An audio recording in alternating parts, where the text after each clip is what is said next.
Hi everyone. 13.2 is out, and it's looking like it's gonna be a pretty sizable shakeup for human gameplay. From keycard changes to chaos being targets, this update will decisively change how rounds are gonna probably play out from now on. Without further ado, let's get into these changes. So, the flagship part of this update is definitely the new gun, so let's talk about that. The FRMG-0 is a new 5.56 caliber LMG given to all MTF captains. It's 102 centimeters long and weighs 7.2 kilograms by default, meaning minus 6% movement speed and 10% stamina usage. It does 22.9 damage and has a fire rate of 750 rounds per minute. It has a good amount of attachments, more than the Logicer, but less than the E11. Speaking of the attachments, let's go over them. For sights, we have the iron sights, red dot sight, holographic sight, night vision sight, and a telescopic sight. For barrels, there's the default barrel, muzzle brake, flash hider, shortened barrel, and a suppressor. On the bottom rail there can be nothing, a foregrip, laser, or a flashlight. The default magazine is a 100 round dual FMJ drum, but it can be switched to a 60 round AP drum. You can also change the stock, either standard or heavy. The MG also has some 914 recipes. On rough, it's a 50-50 between an E11 or 160 rounds of 5.56. Coarse is 100% an E11. 1-to-1 randomizes attachments. Fine will give you the Logicer. And very fine has a 5% chance to be a micro, with the other 95% being a crossvac and COM 18. The gun itself can be created with a 100% chance from the E11 on fine or the Logicer on coarse. The weapon can also be found naturally in SCP-079's armory. I think this next change is honestly the biggest thing to change gameplay in quite a while, even if it may seem like a small change at first.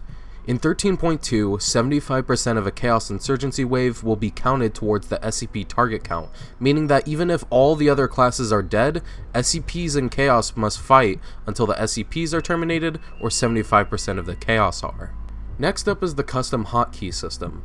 Hotkeys have been a thing since Parabellum, but only for certain items and weapons, with exclusions like Micro, the Jailbird, and most importantly, Coin. Instead of adding a hotkey to every single item, cluttering the UI, Northwood decided, you know what, if you want it so bad, do it yourself! Under the Controls tab in Settings, you will now have the option to edit, organize, or even create hotkeys for every item in-game.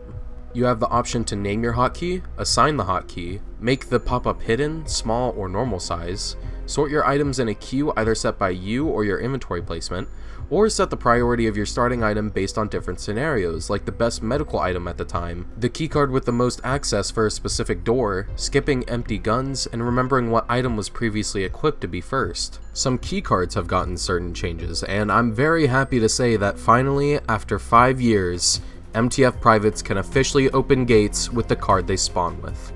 So, to replace the MTF private card and sergeant card, there's a new card called the MTF operative card. This is distributed, man, I just said card a lot of times.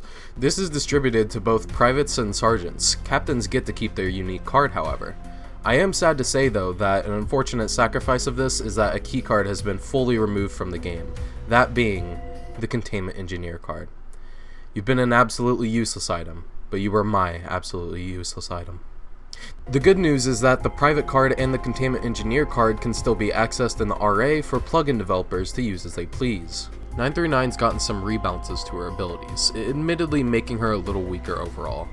Firstly, the sprint speed has been reduced from 7.2 meters a second to 6.7, but the duration of stamina has been increased to 15 seconds from 10. 939's base speed, on the other hand, has actually been increased as well, from 4.3 meters a second to 4.6. Secondly, her claw attack has been nerfed. Now when you're in a group of people and you swing, the damage will be divided among them. The person closest to 939's crosshair will always get the full damage, however. The damage is divided like so. 1 secondary target equals full damage, 2 secondary targets equals halved damage, 3 equals 1/3, and 4 equals 1/4 damage. Thirdly, the Amnestic Cloud 939 makes got nerfed pretty severely. Humans with the Amnesia status effect will now still be able to reload and use medical items. 939 is also visible for a split second when attacking, no matter the success.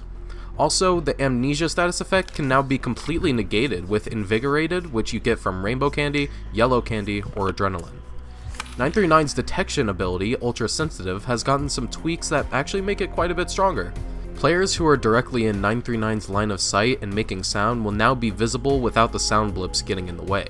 Also, people continuously making a sound within a 4-meter radius of 939 will also be revealed until they stop, ignoring the 939's exhaustion vision penalty.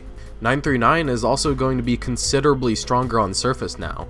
If someone is on surface and they haven't made a sound in 20 seconds, then they will begin making sound blips every 10 seconds until they make a sound naturally.